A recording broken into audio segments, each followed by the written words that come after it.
আসরের নামাজের পর এই ছোট্ট ইস্তেগফারটি ২১ বার পাঠ করুন। ইনশাআল্লাহ আল্লাহ তাআলা আপনাকে ১৩টি পুরস্কার দান করবেন। তার মধ্যে সবচেয়ে দামি পুরস্কার হলো আপনার জীবনের সকল গুনাহ আল্লাহ তাআলা মাফ করে দিবেন। সুবহানাল্লাহ।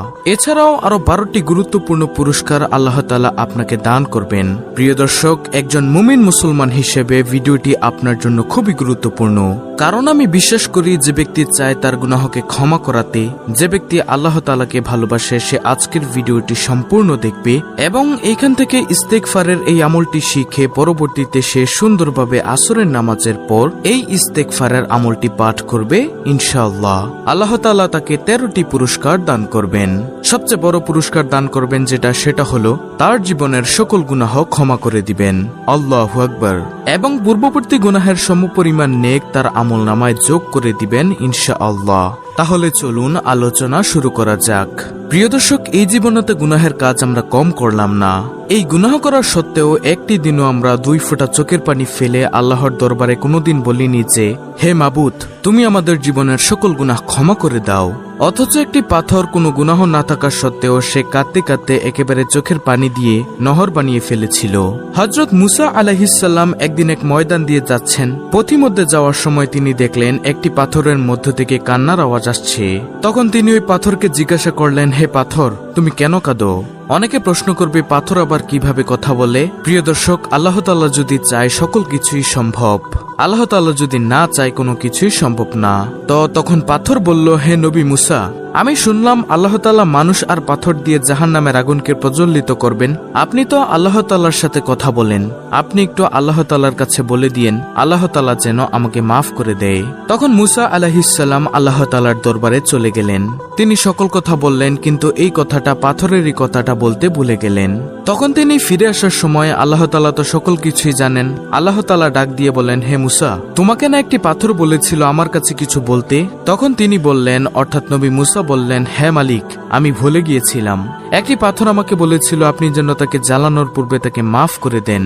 তখন নবী মুসা আলাইহিস সালাম বলেন, হে মালিক, আপনি তাকে মাফ করে দেন। তখন আল্লাহ তাআলা বলেন, হে নবী মুসা, তুমি তাকে গিয়ে বলে দিও আমি তার কান্নার বদৌলতে আমি তাকে মাফ করে দিয়েছি। তখন নবী মুসা আলাইহিস সালাম এই কথা শুনে তিনি আবার সেই ময়দান দিয়ে যাচ্ছেন, সেই মাটি দিয়ে যাচ্ছেন। তখন সেই পাথর নবী মুসা আলাইহিস সালামকে জিজ্ঞাসা করল, আপনি কি আল্লাহ তাআলার কাছে কিছু বলেছিলেন? আল্লাহ কি আমাকে মাফ করেছে? তখন মুসা আলাইহিস সালাম বললেন, হে পাথর, তোমাকে আল্লাহ তাআলা মাফ করে দিয়েছে। তোমার কান্না আল্লাহ তাআলা অনেক পছন্দ করেছেন। তখন মুসা আলাইহিস সালাম এই কথাটুকু বলে তিনি আবার চলে গেলেন। কিছুদিন পর আবার নবী মুসা আলাইহিস সালাম তুর পাহাড়ে আল্লাহ তাআলার সাথে কথা বলতে যাচ্ছিলেন। এমত অবস্থায় দেখেন পাথর এবার কাঁদতে কাঁদতে পুরো নহর তৈরি করে ফেলেছে। তখন মুসা আলাইহিস সালাম বললেন, হে পাথর, তোমাকে তো আল্লাহ তাআলা মাফ করে দিয়েছে, তারপরও তুমি কেন কাঁদো? তখন সেই পাথর উত্তর দিল, এটা সারা দুনিয়ার মানুষের জন্য, মুসলমানের জন্য একটি এলাম স্বরূপ। তখন এই পাথর বলল, যে কান্নাকে আল্লাহ তাআলা এত পছন্দ করেন, যে কান্নার কারণে আল্লাহ তাআলা আমাকে মাফ করে দিয়েছেন, আমি বুঝতে পেরেছি আল্লাহ তাআলা কান্নাকে অনেক পছন্দ করেন, তাই আমি আরো বেশি বেশি কান্নার পরিমাণ বাড়িয়ে দিয়েছি। সুবহানাল্লাহ, আল্লাহু আকবার। হ্যাঁ প্রিয় দর্শক, কান্নার এতটাই দাম। প্রিয় নবী সাল্লাল্লাহু আলাইহি ওয়াসাল্লাম বলেন, আমার কোন উম্মতের গাল বেয়ে যদি ১ ফোঁটা চোখের পানি ফেলতে পারে, সেই পানি জমিনে পড়ার আগেই তার সকল মনের আশা পূর্ণ করে দেওয়া হয় এবং সকল গুনাহ মাফ করে দেওয়া হয়। আল্লাহ তাআলা এতটাই ভালোবাসেন।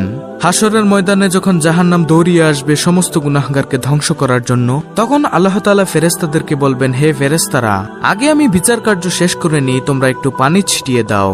জাহান্নামের গায়ে তখন পানি ছিটিয়ে দেওয়া হবে এবং জাহান্নাম দ্রুত পিছনে চলে যাবে। আর সেই পানিটি হলো বান্দাবান্দি যে দুনিয়াতে আল্লাহ তাআলার দরবারে কেঁদেছে, সেই ১ ফোঁটা চোখের পানি। হ্যাঁ প্রিয় দর্শক, চোখের পানির এতটাই দাম। আমাদের প্রিয় নবী সাল্লাল্লাহু আলাইহি ওয়াসাল্লামের কোনো গুনাহ নেই, তারপরেও তিনি দৈনিক ৭০ বারেরও অধিক তওবা ইস্তেগফার করতেন। অথচ আমাদের কোনো গুনাহের শেষ নেই। আমরা একটুও ভয় করি না আল্লাহ তাআলাকে, ভয় করি না আল্লাহ তাআলার ওই কঠিন আযাবকে। প্রতিনিয়ত আমরা গুনাহ করেই যাচ্ছি। তাই আজকের ভিডিওতে আমরা যে আমলটি করার কথা বলবো, উক্ত আমলটি আমরা সুন্দরভাবে শিখে আল্লাহর দরবারে উক্ত আমলটি আমরা করব।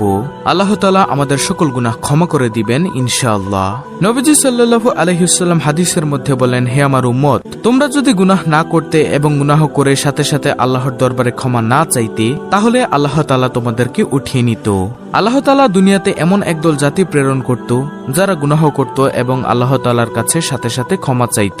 প্রিয় দর্শক, ক্ষমাকে আল্লাহ তাআলা এতটাই প্রাধান্য দিয়েছেন, এতটাই ভালোবাসেন। তাই আসুন আজকের এই আমলটি আমরা মনোযোগ সহকারে শুনি। তো এখন হলো কোন সেই আমল এবং এই আমলটি করার নিয়ম কানুন কোনটি। দর্শক, দিনের সময়ের মধ্যে একটি গুরুত্বপূর্ণ সময় হচ্ছে আসরের নামাজের পরের সময়টুকু।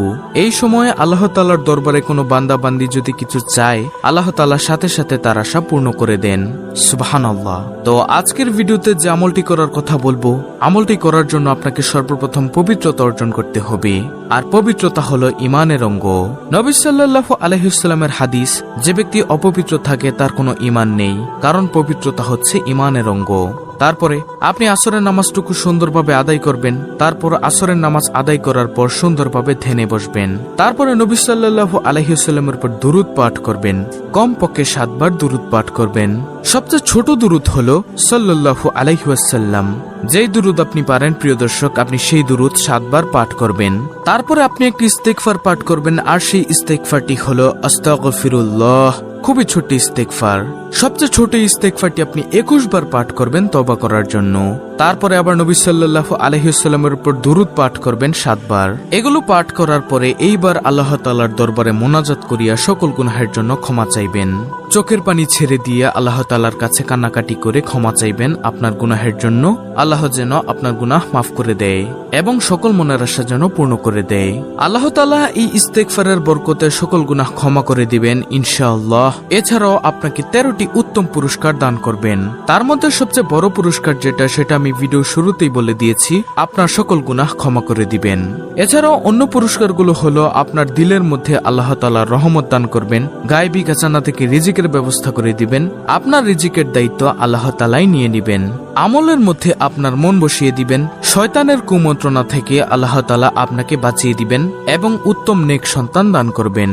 ফসল আদি সকল কিছুর মধ্যে বরকত দান করবেন, রিজিকের মধ্যে বরকত দান করবেন, অন্তরের মধ্যে নূর দান করবেন এবং কলবের মধ্যে নূর দান করবেন।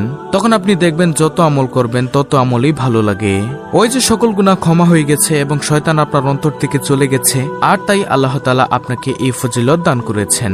আর সবচেয়ে উত্তম পুরস্কার যেটা, সেটা হলো আপনার জীবনের সকল গুনাহ আল্লাহ তাআলা ক্ষমা করে দিবেন এবং পূর্ববর্তী গুনাহের সমপরিমাণ নেক আপনার আমলনামায় যোগ করে দিবেন। হ্যাঁ প্রিয় দর্শক, ইস্তেগফারের কারণে এগুলো সম্ভব, কারণ আপনি আল্লাহ তাআলার কাছে কান্নাকাটি করে ক্ষমা চেয়েছেন ইস্তেগফারের মাধ্যমে। তাই আসুন আমরা উক্ত আমলটি করে আল্লাহ তাআলার দরবার থেকে সকল গুনাহ ক্ষমা করিয়ে নেই। আল্লাহ তাআলা আমাদের সকল জানা অজানা, ইচ্ছাকৃত অনিচ্ছাকৃত সকল গুনাহ মাফ করে দিবেন ইনশাআল্লাহ। তো প্রিয় দর্শক, এই ছিল আমাদের আজকের ভিডিও, অত্যন্ত গুরুত্বপূর্ণ একটি ভিডিও। ভিডিওটি ভালো লাগলে অবশ্যই চ্যানেলটিকে সাবস্ক্রাইব করে পাশে থাকা বেল বাটন অল বাজিয়ে দিবেন। ভিডিওটিতে একটি লাইক দিবেন এবং কমেন্টে আমিন লিখবেন এবং অন্য মুসলিম ভাই বোনদের কাছে ভিডিওটি শেয়ার করে দিবেন, যেন তারাও দেখে শিখে এই ইস্তেগফারের আমলটি করতে পারে। আল্লাহ রাব্বুল আলামিন আমাদের সকলকে ইস্তেগফারের আমল করে গুনাহ মাফ করিয়ে নেওয়ার তৌফিক দান করুন। আমিন।